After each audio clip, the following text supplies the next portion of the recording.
नमस्कार, मेरा नाम संजय श्रीवास्तव है। मैं मूल रूप से बिहार का रहने वाला हूँ, लेकिन वर्तमान समय में मैं गाज़ियाबाद में रहता हूँ और वहीं से आया हूँ।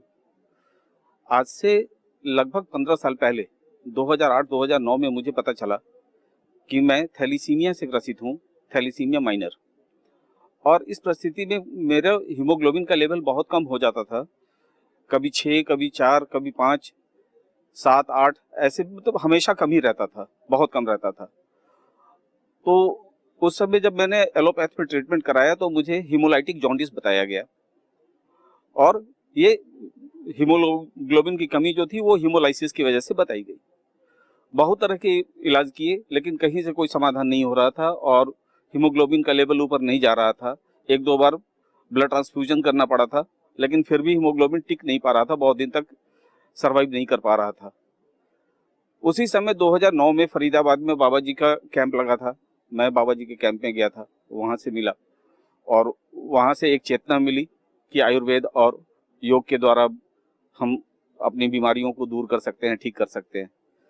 तो उसके बाद वहाँ से फिर ज़्यादा समय नहीं मिला था, तो इसलिए मैं दोबारा फिर आया यहाँ हरिद्वार पतंजलि योगपीठ और वहाँ फिर आके अपना इलाज कराया।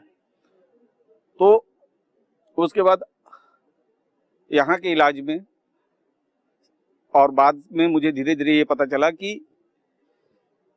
गिलोय, आंवला और व्हीट ग्रास जूस ये मैं लगातार लेता रहा। उसके बाद फिर बहुत सारी औषधियाँ थी जिसमें बहुतों के नाम तो मैं भूल गया हूँ, लेकिन फिर भी जैसे पुनर्नवादी मंडूर था, चंद्रप्रभावटी थी, अश्वगंधादि चूर्ण था, ऐसे और कई सारी दवाएं थी, वो मैंने ली काफ़ी दिनों तक। और अभी भी कभी-कभी जब बीच में मुझे कुछ कमजोरी सी महसूस होती है तो इन चीज़ों को लगातार लेता रहता हूँ।